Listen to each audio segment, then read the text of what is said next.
With the incredibly popular Aventador and Aventador SV, it was never going to be any small task to create a desirable descendant that could carve out its very own niche in the Lamborghini landscape. So on today's edition of Billionaire Toys, we're going to look at the Lamborghini Aventador S.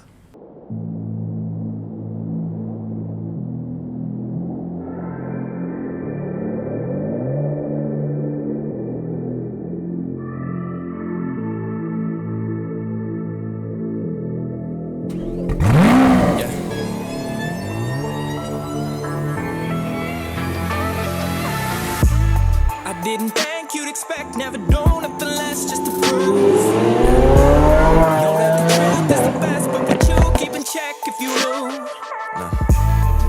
My days ain't the same, I never let it hold down me. Stone cold with the low soul rays. Keep it locked up, keep it low-key. Don't tell us so. Let it weigh heavy on my conscience. I still go with the flow. Don't really wanna deal with the nonsense.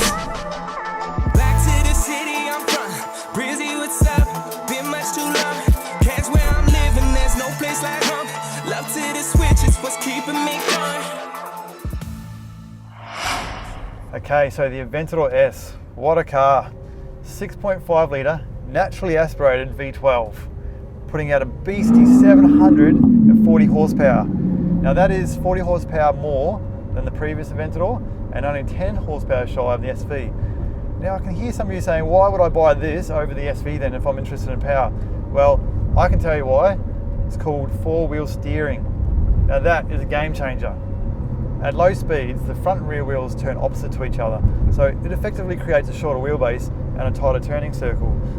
But at high speeds, the wheels turn in the same direction to each other, which effectively creates a longer wheelbase and therefore providing more stability and handling. Now I thought you might be interested in seeing an example of the four-wheel steering in action. This is in a low speed scenario, just doing some turns in a car park.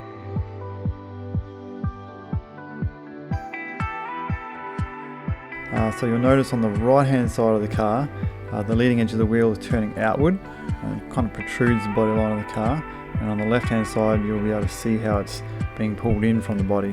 Very subtle but pretty effective. The whole suspension and the computer management system around handling means that the 740 horsepower in this car is worth so much more.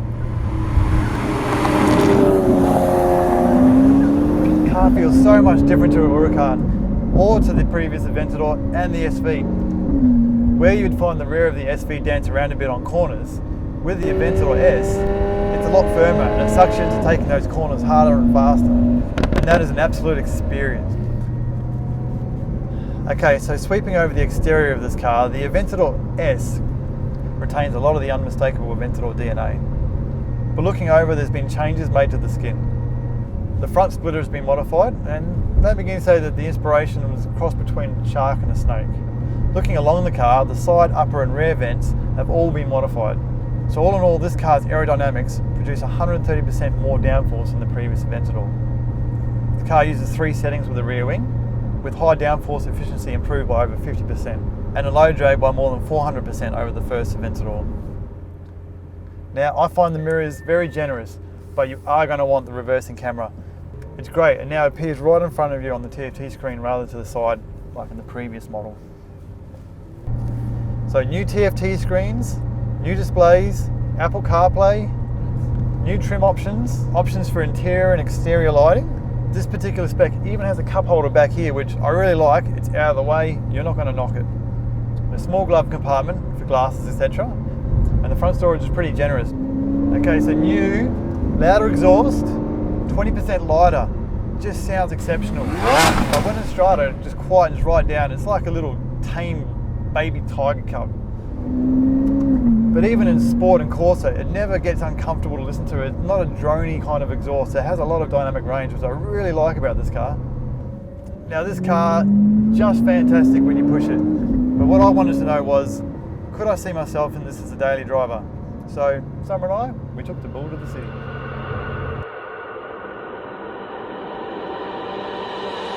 Voices in my head scream so loud. Never know what they're talking about.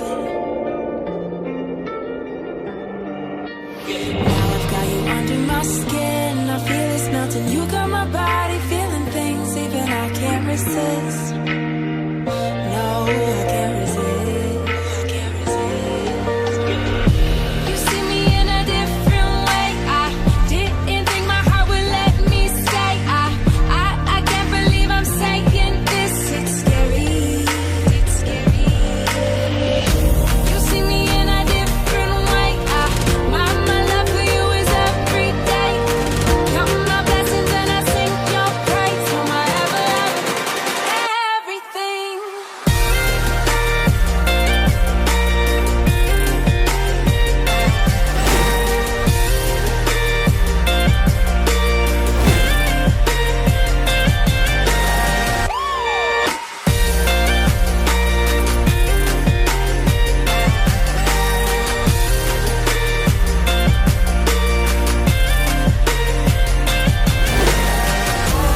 See me in a different way.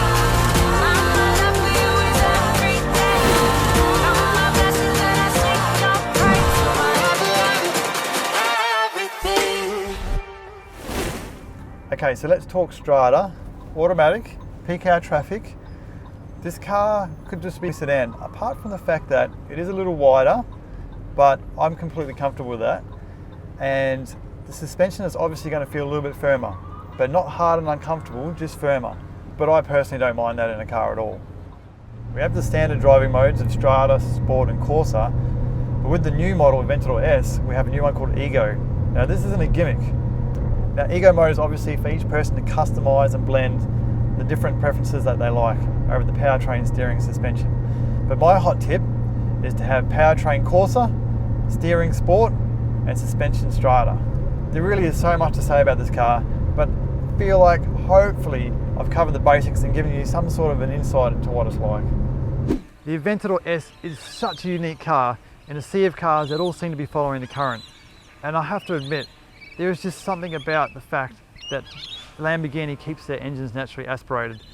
It just creates a point of difference. It creates the drama and emotion that you'd expect to feel in something called a supercar. It just has something that a lot of its peers don't. And I have to admit, that really does capture your attention.